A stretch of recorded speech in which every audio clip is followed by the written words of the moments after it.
Welcome to my YouTube channel. Today I'm going to show you how to pick elderflowers and also how to make elderflower champagne, which is something we make a lot. If you've not already subscribed to my channel, if you could please do so, because there'll be lots of updates from my home kitchen, from my garden and also my allotment, and the odd foraging day like I'm doing today. So a book I use regularly is this book, the River Cottage Hedgerow book, and I will put a link in the description for this book if you wish to purchase it. So when you pick elderflowers, and this is an elderflower bush as you can see here, the way to identify it, and I will refer to the book, is the leaves are formed from 2 or 3 opposite pairs with one single leaf, and the leaves have got serrated edges. So if you look on there, you've got 2 lots of alternate leaves and you've got 1 odd one. Now occasionally there might be 3, although all the ones I see generally only have 2. And the blooms are like little umbrellas, so you look at the underneath of that, there you go. Now when I'm picking them, I want them all to be open. I don't want any that have gone brown, so, and you don't want them to not have opened, so I wouldn't be picking anything like that. That's not ready. If we come over here, so that one has gone over because they're starting to die off. So the ones you want to pick are the ones that have all just opened. So ones like that are perfect. And if I was going to go for any, if it was a choice between going for ones that had gone over and ones that hadn't quite opened, I'd go for the ones that had a few that weren't quite open. But ideally you want them all open. You'd only pick them on a dry, hot, sunny day like today, ideally. And I'm going to be picking about 6 to 10 for my recipe. So you just literally don't need any tools at all. You just snap them off and pop them in your bag. So really, really simple. So it's really handy to bring a bag with you, although sometimes I forget and I do just have to carry them. So again, so that's gone 2 over. They're not enough. So you're looking for the ones that are like that.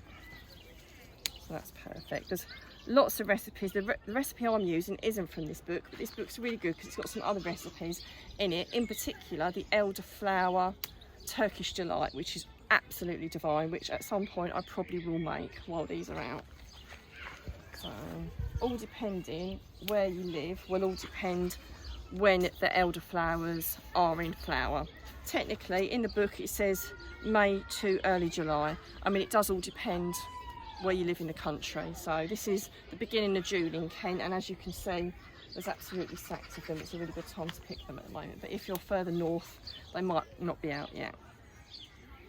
So we've just got back from picking the elderflowers, and now I'm going to start the process of making the elderflower champagne. So the first thing you need to do is boil a kettle, because you need to start off with some boiling water. The ingredients you need, and I will put this in the description, it says 4 large elderflower heads. Now I do often put more than 4 in, so it's up to you. I normally put about 6 to 8 in. You need 6 pints of cold water, 2 pints of boiling water, 680 grams of sugar, 2 large lemons, and you need to zest them as well, so you juice and zest them. And you also need 2 tablespoons of white wine vinegar.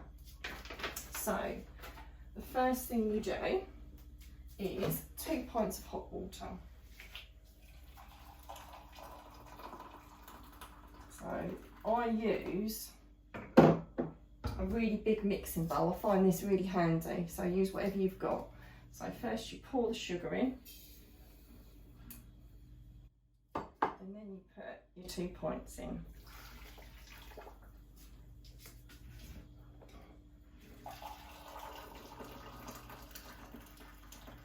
I use this jug because it's exactly a pint, so it's a really easy way of using it. So I've got a little bit of sugar stuck in the bottom there, so don't want to waste any. Got a wooden spoon, just to stir and dissolve the sugar. So the first thing to do is to dissolve the sugar. So just use a spoon just to gently dissolve it. It doesn't take long at all. About a minute, and you can tell when it's dissolved because when you're stirring the spoon it stops sounding gritty, and you can see it as well once it's dissolved. So the sugar's now dissolved, so the next thing we add are 4 pints of cold water.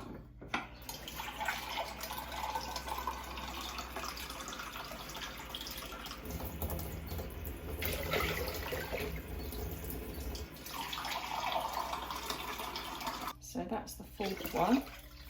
Give it a stir, like so. The reason you add the cold water to the warm water is if you added elderflowers to really hot water, they can taste a little bit damp, so adding the cold water stops that from happening.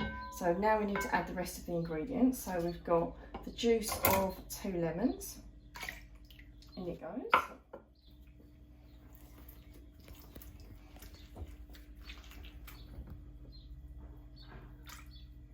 And also the zest.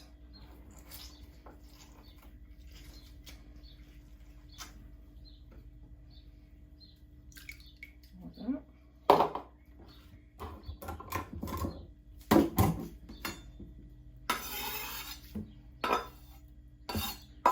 2 tablespoons of the white wine vinegar. I think I've actually used cider vinegar before, but the recipe does ask for white wine vinegar. And then you need the heads of the elderflower. So the easiest way to do this is with a pair of scissors. You don't have to get all the stalk off, but just get most of it off. So it says 4 large flower heads. Like I said, I normally put about 6 to 8. It does all depend on the size of the flower heads that you picked. So you just snip them off. Do keep a bit of an eye out for any bugs or anything. Try and shake them all off. Don't concern yourself too much if you get the odd one in there. But just as you're snipping them off, just keep a little bit of an eye. You can get a little bit of black fly this time of year, which is something we noticed when we were picking them. So I've added the elderflower heads. I'm just going to give them a little bit of a stir. So the yeast comes from the natural pollen on the elderflowers, which is another reason to put the cold water in before you put the elderflower in, otherwise it would kill all the natural yeast off. So once it's all gently submersed, I then cover it with a clean tea towel and leave it for 2 days. So the elderflower mixture has been sitting there for 2 days now, so it's ready to be put in the bottles. So if I uncover the tea towel, so I always wear some gloves because I want it to be really hygienic, and I scoop the elderflowers as best I can out. You won't get them all out and you don't need to, but when I strain this, I don't want all this in there because it would be really, really awkward to strain with it all in there. So that'll do, it doesn't have to be perfect. So I've got my bottles over here. These are lemonade bottles which I've sterilised. I use a steriliser called VWP, which I will put in the description. I've used it for many, many years. It's absolutely fantastic. I really recommend it. I use it for all this kind of stuff, or my jam making, or generally when I need to sterilise anything. So I've got a jug, so if I just move this, what you want to do is move it as close to the bottle as you can, because this is quite awkward, this bit. So if I move this as close as I can, so I've got my lemonade bottle, my sieve, and also a funnel, and this is the easiest way I find to put this in. It might be helpful if you've never done this before to get someone to give you a hand, but I've done this before, so I'll be fine. So you steady yourself, make sure you've got it nice and secure. I do it also in my sink, so if I do have any spills, then obviously it just goes straight into the sink because it is quite a sticky mixture. So if you just get your jug and gently pour it into the bottle.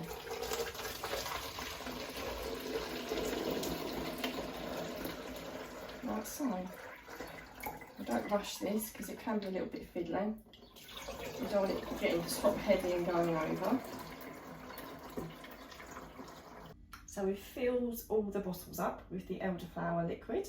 So you don't fill them right up to the top because there will be gases that release, and if you don't leave a gap then they could explode. So before you put the lid on, you squeeze the bottle, because if you do this, when the gas is released, the bottle will fill up and you won't have to release the gases quite so much.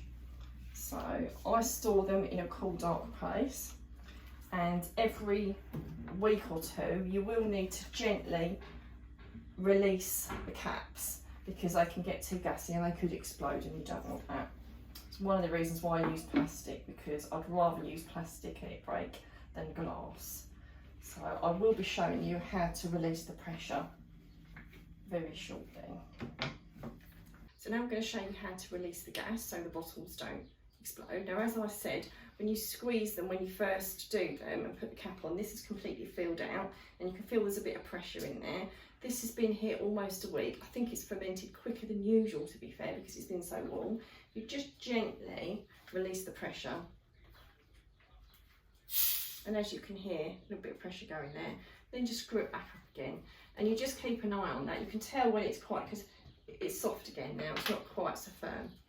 So the recipe that I've got says to leave them for 6 weeks before you drink them, but to be fair, we often drink them after about a couple of weeks. They just get more alcoholic the longer you leave them. They're just perfectly lovely to drink a little bit earlier, so it's really up to you.